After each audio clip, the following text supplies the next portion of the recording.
എല്ലാവർക്കും മം ഓഫ് ട്വിന്നീസിൻ്റെ പുതിയൊരു വീഡിയോയിലേക്ക് സ്വാഗതം.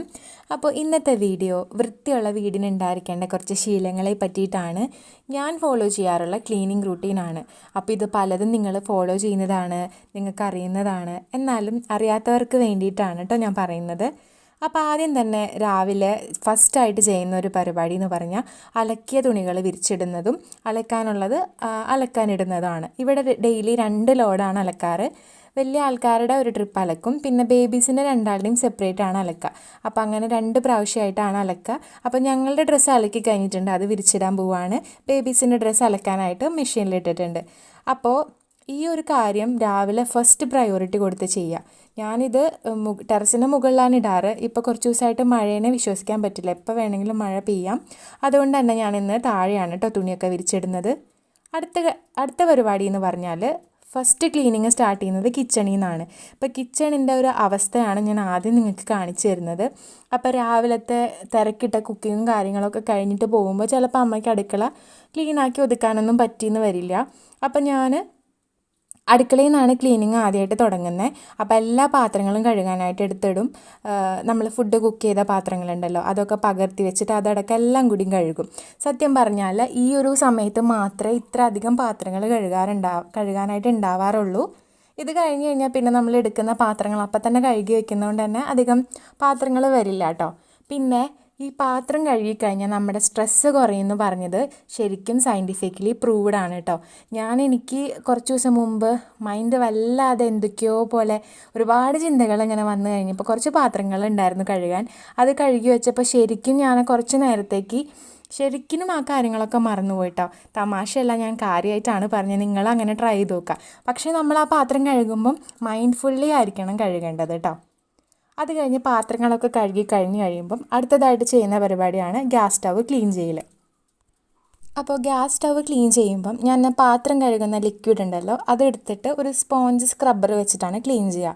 നമ്മൾ ഫുഡ് കുക്ക് ചെയ്യുമ്പം അതുപോലെ പാല് കാച്ചുമ്പോഴൊക്കെ ചിലപ്പോൾ നമ്മുടെ സ്റ്റൗ ടോപ്പുമ്മലേക്കും അതുപോലെ സ്റ്റൗവിൻ്റെ അടിയിലേക്കൊക്കെ പോകും. അപ്പോൾ ചൂട് കൊണ്ട് ചിലപ്പോൾ അതവിടെ അങ്ങനെ ഒട്ടിപ്പിടിക്കും. അപ്പോൾ നമ്മൾ സാധാരണ തുണി വെച്ച് തുടച്ചാൽ അത്ര ക്ലീൻ ആവില്ല.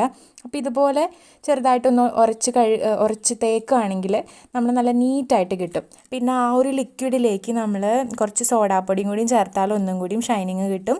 എനിക്കല്ലാതെ തന്നെ നല്ല നീറ്റായിട്ട് കിട്ടിയിട്ടുണ്ട്, അതുകൊണ്ടാണ് ഞാൻ സോഡാപ്പൊടി ചേർക്കാത്തത്.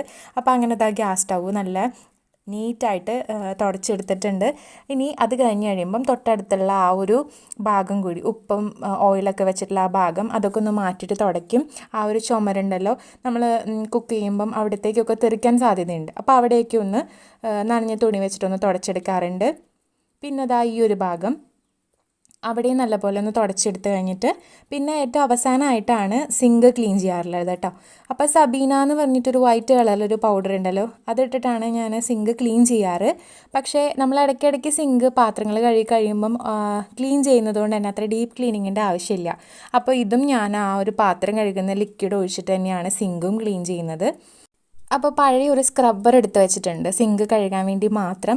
അപ്പോൾ അത് വെച്ചിട്ടാണ് കേട്ടോ സിങ്കും അതുപോലെ തന്നെ ആ ഒരു ടാപ്പ് ഉണ്ടല്ലോ അതും ഒക്കെ ഞാൻ ആ ഒരു സ്ക്രബ്ബർ വെച്ചിട്ട് തന്നെയാണ് കഴുകുന്നത്. അപ്പോൾ സിങ്കും നമ്മൾ നല്ല നീറ്റായിട്ട് കഴുകിയെടുത്തിട്ടുണ്ട്. അപ്പോൾ ഇത്രയൊക്കെ ചെയ്തെടുത്താൽ തന്നെ നമ്മുടെ അടുക്കള നല്ല നീറ്റ് ആൻഡ് ക്ലീൻ ആയിട്ട് നമുക്ക് കിട്ടും. ഇപ്പോൾ ഇതാ കണ്ടോ, നല്ല നീറ്റാക്കി എടുത്തിട്ടുണ്ട്. അപ്പോൾ നമ്മുടെ അടുക്കളയിൽ കുറച്ച് സൗകര്യക്കുറവും സ്ഥലപരിമിതിയും ഒക്കെ ഉണ്ട്. പിന്നെ കുറച്ച് കബോർഡിൻ്റെ പരിപാടികളും കാര്യങ്ങളൊക്കെ ചെയ്യാനുള്ളത് കൊണ്ട് തന്നെ ഉള്ള കുറച്ച് ബുദ്ധിമുട്ടുകളൊക്കെ ഉള്ളൂ. അതല്ലാതെ നമ്മളിതാ നല്ല അടിപൊളിയാക്കി എടുത്തിട്ടുണ്ട്.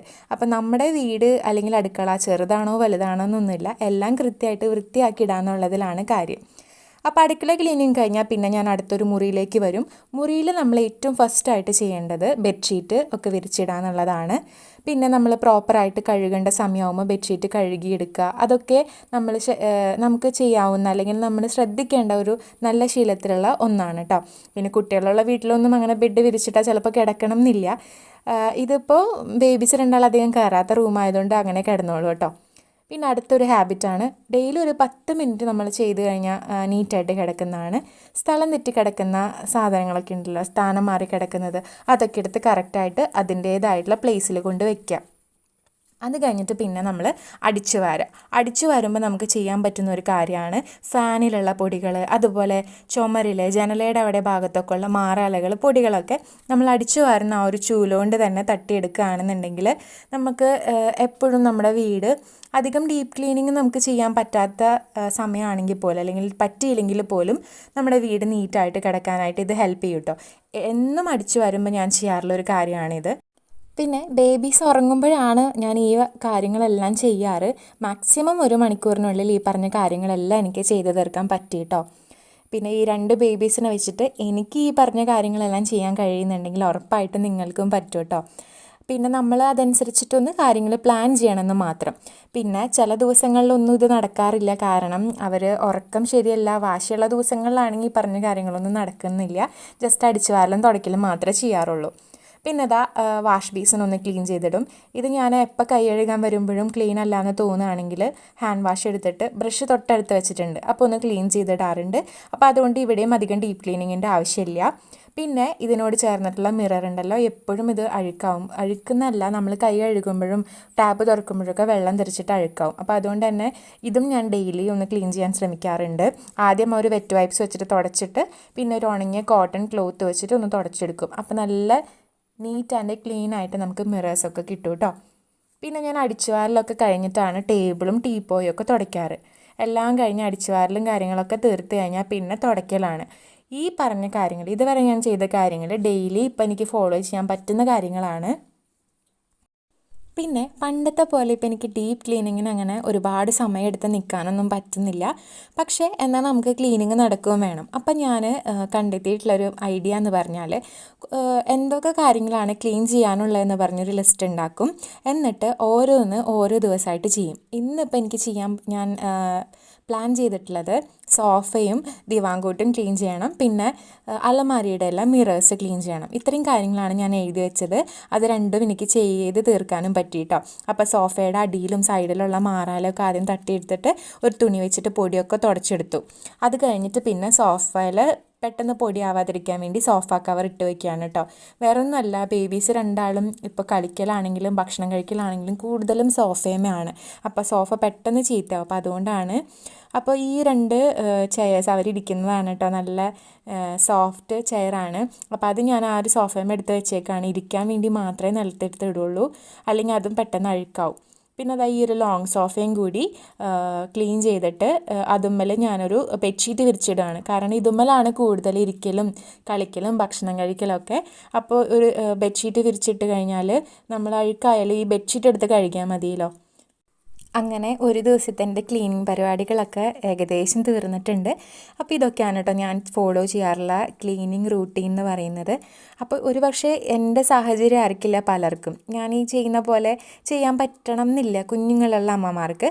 അപ്പോൾ നിങ്ങളുടെ സാഹചര്യത്തിനനുസരിച്ച് പ്ലാൻ ചെയ്ത് നിങ്ങളും ഒരു ക്ലീനിങ് റൂട്ടീൻ ഉണ്ടാക്കുക കേട്ടോ. അപ്പോൾ നിങ്ങൾക്ക് ഈ വീഡിയോ ഇഷ്ടമായെന്ന് വിചാരിക്കുന്നു. ഇഷ്ടമായെങ്കിൽ ലൈക്ക് ചെയ്യുക, നിങ്ങളുടെ അഭിപ്രായങ്ങൾ കമൻസിലൂടെ അറിയിക്കുക, നമ്മുടെ ചാനലൊന്ന് സബ്സ്ക്രൈബ് ചെയ്യുക. അപ്പോൾ നമുക്ക് വീണ്ടും അടുത്തൊരു വീഡിയോ ആയിട്ട് കാണാം കേട്ടോ. താങ്ക്